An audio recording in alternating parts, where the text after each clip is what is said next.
Здравствуйте, в эфире программа «Интервью». И я представляю гостя в студии Вадим Илалов, начальник управления Центра в кризисных ситуациях Главного управления МЧС России по Республике Башкортостан. Вадим Венерович, здравствуйте. Здравствуйте. У нас сегодня в Башкортостане очень резко меняется погода. Вот то у нас -7, то -25, а то и -30. Вот такие температурные качели. Как они сказываются именно на общей ситуации? Ну, сейчас на территории республики в ближайшие дни действует циклон.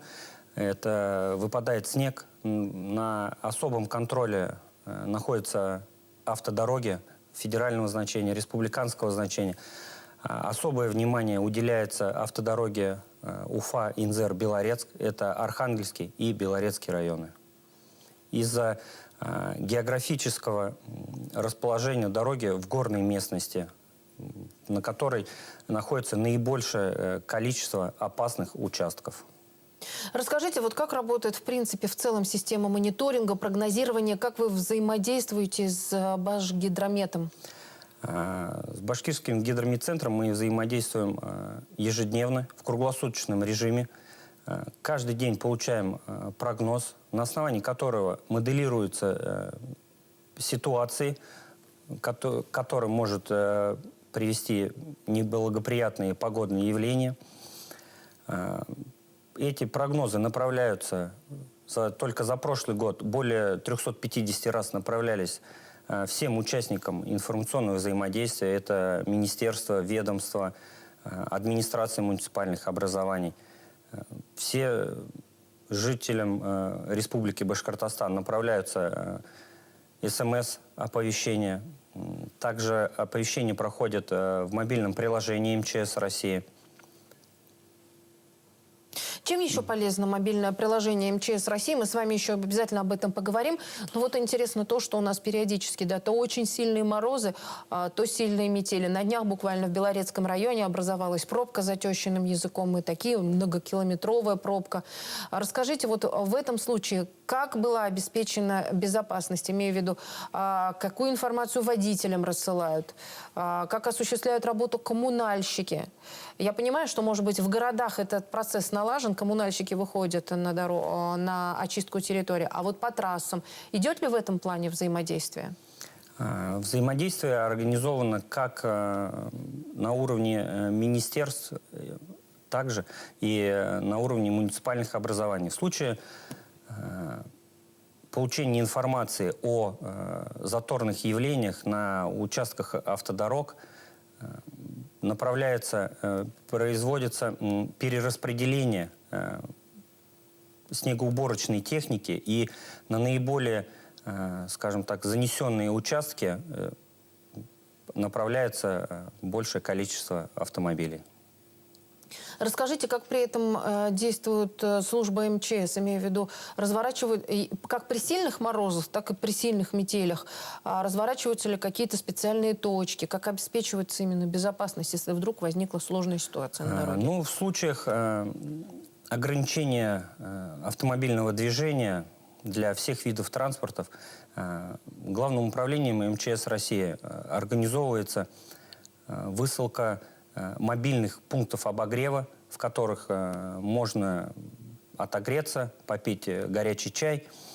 Направляются такие пункты в места наибольшего скопления автомобилей.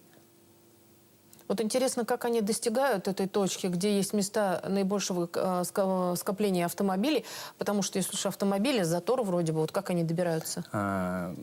В МЧС России по Республике Башкортостан имеется на вооружении тяжелая техника высокой проходимости. Это как судно на воздушной подушке. Также имеются снегоходы, которые в объезд затрудненных участков могут проехать и как оказать помощь застрявшим водителям и также в случае необходимости эвакуировать. Наверняка еще и очень много тех желающих, которые готовы даже при разных погодных условиях отправиться на природу. Сейчас я говорю о туристах. Каким образом вот нужно построить свой маршрут, свое путешествие, свой тур для того, чтобы вернуться целым и невредимым? В первую очередь необходимо зарегистрировать свой маршрут. В ходе регистрации туристического маршрута будет указан путь, места, точки выхода на связь туристической группы. Также туристам будет направлено письмо, и в телефонном режиме проведен инструктаж о необходимых мерах безопасности, минимальном наборе, который нужно взять с собой, а также будут проведен инструктаж по нахождению ближайшего подразделения как спасателей, пожарной части, о номерах вызова экстренных служб. Вадим Венерович, а если вдруг все-таки вот группа, допустим, застряла, что им нужно делать, как можно действовать? Необходимо в срочном порядке это позвонить по номерам вызова экстренных служб, указать видимые ориентиры, это по возможности километраж, последний населенный пункт, который они запомнили. Все это передать в экстренные службы, никуда не передвигаться, тем более в ночное время, вечернее время. Ориентир может быть потерян, и поиски могут затянуться. Мобильное приложение МЧС, чем оно полезно? Стоит ли руководствоваться, даже когда ты передвигаешься по городу, стоит ли в него заглянуть, даже если просто едешь из одного конца города, например, в другой? Мобильное приложение МЧС России, в нем можно подчеркнуть очень много полезной информации. Это прогнозная информация по погоде на ближайшие дни. Это информация о перекрытиях автодорог, справочная информация, минимальные знания, в котором можно получить вот именно в приложении МЧС России. Мы с вами в основном говорили о снежных заторах, о том, что в горы люди отправляются даже в такую сложную зиму. Но есть еще такие любители именно рыбалки, даже зимой. Вот какова опасность нахождения на льду, казалось бы, вот в такую погоду, когда морозная, крепкая зима достаточно, однако в этом тоже есть, скроется какая-то опасность? Но, к сожалению, одним взглядом невозможно определить толщину льда, и снежный покров зачастую только усложняет образование льда. Поэтому лед, к сожалению, из-под ног может уйти, даже не начавшись трескаться. Поэтому знать, даже если вы знаете натоптанные, скажем так, народные тропы, то это может даже еще привести к более печальным последствиям, потому что лед не будет сформирован именно под натоптанным снегом. Какие основные правила безопасности, расскажете?